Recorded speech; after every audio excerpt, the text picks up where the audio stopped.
السلام علیکم ورحمۃ اللہ وبرکاتہ نحمدہ ونصلی علی رسولہ الکریم اما بعد سو بار سنوارا ہے ہم نے اس ملک کے گیسوئے پر ہم کو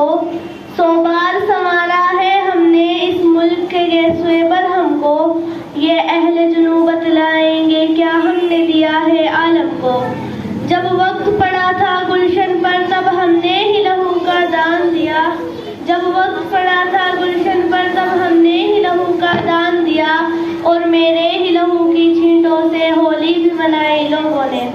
عزیزان ملک و ملت یوم آزادی کے پرمسرت اور دل نواز دن پر اس سے بہتر اور کیا ہوگا کہ تحریک آزادی میں مسلمانوں کے کردار پر بات کی جائے اس لیے کہ یہی وہ دن ہے جب غلامی کی ذلت سے ہندوستان کو نجات ملی یہی وہ دن ہے جب صدیوں کی تاریخ کی ختم ہوئی تھی اور آزادی کا سورج چمکا تھا اسی دن کے لیے ہمارے بزرگوں نے اپنے خون کا نذرانہ مادر وطن کو پیش کیا تھا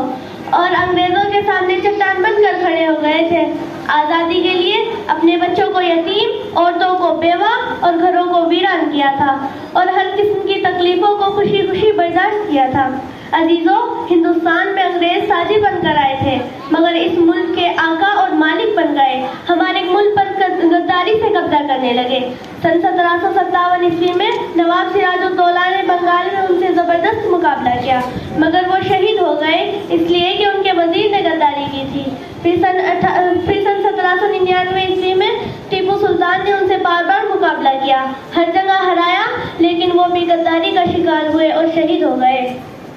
پھر سید احمد شہید اور ان کے مجاہدین نے مقابلہ کیا 1831 عیسوی میں وہ بھی شہید بالا کوٹ بن گئے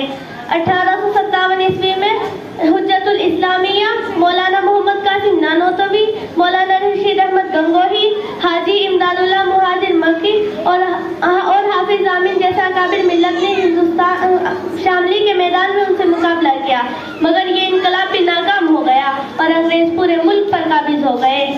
پھر سن 1866 عیسوی میں دارالعلوم کا قیام ہوا تاکہ مجاہدین اسلام تیار ہوں اور ملک کو آزاد کرائیں محدثین اور فقہاء تیار ہوں معزز مہمانان اکرام دارالعلوم کے اکابر علماء نے تحریک آزادی میں قیادت کی ہے شیخ الہند شیخ الاسلام اور مجاہد ملت جیسے علماء حق نے پرچم آزادی کو بلند کیا جماعت العلماء ہند قائم کی خلافت کمیٹی قائم کی اور پورے ملک میں جوش و خروش سے آزادی کی تحریک چلائی جیل گئے سزا کاٹی سولی پر چڑھے پھانسی پر لٹکائے گئے مگر مسلمانوں نے تحریک آزادی میں قدم پیچھے نہیں ہٹائے اور اپنے ملک کو آزاد کرا کر ہی دم لیا اور جمہوریت کو قائم کیا اللہ تعالیٰ اس ملک کی حفاظت فرمائے وآخر دعوانا الحمدللہ رب العالمین السلام علیکم ورحمۃ اللہ وبرکاتہ